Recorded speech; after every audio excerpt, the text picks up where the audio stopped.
Bismillahirrahmanirrahim.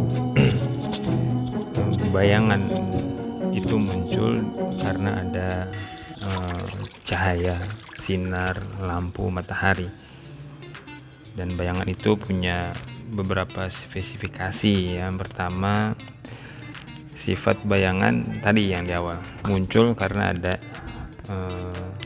cahaya.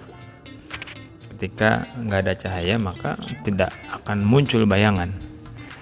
Kalau cahayanya makin kuat, bayangannya makin tegas. Kalau cahayanya makin redup, bayangannya juga semakin redup. Nah, kedua, bayangan itu tidak bisa kita hanya bisa kita dekati, dan tidak bisa kita lewati. Tergantung dari mana kita memandang dan arah cahaya dari mana. Kapan kita bisa mendekati dengan presisi bayangan? Ketika posisi sinar atau cahaya tepat di bawah objek, maka disitulah kemudian bayangan itu berada. Kalau kita keluar siang-siang nih, pas matahari ada di atas ubun-ubun kita, nah itu bayangan kita tuh ada di situ tuh, tepat dengan objeknya. Nah, makin dia bergeser, maka bayangan pun juga bergeser. Cahaya bergeser, bayangan bergeser. Jadi kalau kita ngikutin di karakteristik yang kedua, kalau kita kemudian coba ngejar bayangan, ini nggak akan bisa kekejar. Jadi makanya ada ungkapan mengejar bayangan. Jadi mungkin beliau yang mencetuskan ungkapan ini awalnya ngikutin kali bayangan. Oh ya, kok selalu di depan dia gitu ya. Nah, dalam dunia kekinian, bayangan juga dikenal dengan istilah shadow, bahasa Inggris ya kan gitu ya. Dan istilah shadow ini kekinian di-image-kan dengan suatu intelijen lah.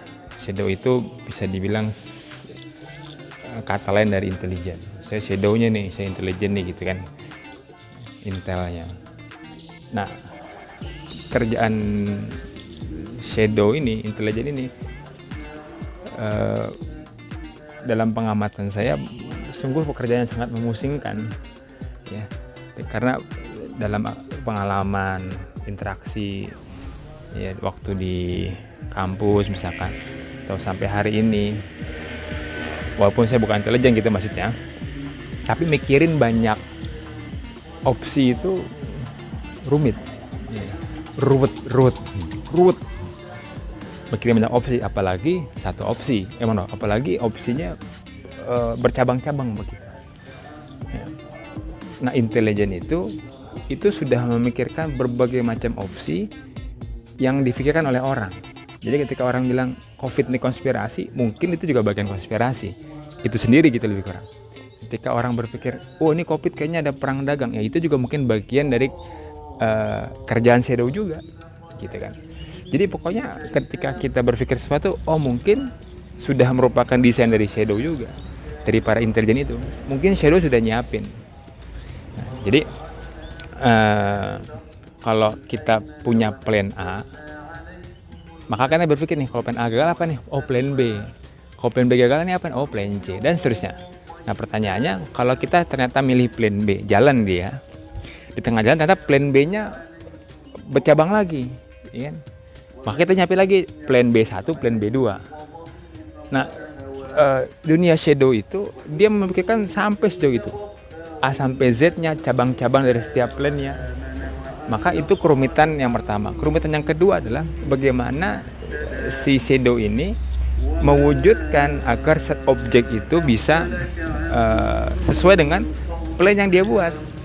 Itu kan menarik ya. Jadi gak cuman play itu dibuat, tapi kemudian plan itu diwujudkan. Nah, shadow itu memastikan objek itu bergerak sesuai dengan plan yang sudah dibuat oleh shadow. Kembali ya, jadi ini menurut saya hal yang menarik, dan bagi kita umat Islam, sesungguhnya apa sih yang perlu kita lakukan untuk tidak terjebur dalam konspirasi shadow atau desain para shadow? Saya mas sederhana aja, kita punya iman, kita punya qada dan qadar begitu. maka udah bismillah, ketika kita mau mutusin silahkan putuskan itu dengan pertama kekuatan ruhiyah kita masing-masing. Yang kedua setelah itu kompetensi kita. Misalkan kita diminta mutusin beli properti, kalau bukan kompetennya ya jangan mengambil keputusan sendiri, ambil dari kompetensi orang lain. Tanya pakar-pakar properti gitu kan. Tentang kesehatan tanya pakar kesehatan. Nah itu ilmu yang kita juga perlu tahu. Yang ketiga, percayakan juga pada analisa pribadi. Pendapat orang itu ya orang mau nggak mau, bukan dia yang ngejalanin, tapi pendapat analisa kita itu nanti kita yang ngejalanin. Kita milih properti A, nanya pendapat orang, ternyata hati kita nggak serep, kita milih properti B, ya nggak apa-apa, bismillah jalan aja, karena yang jalanin kita. Terakhir, percayakan pada kekuatan internal juga, ya, karena internal kita yang tahu bagaimana cara mewujudkan keputusan yang diambil. Tetap semangat. Assalamualaikum warahmatullahi wabarakatuh.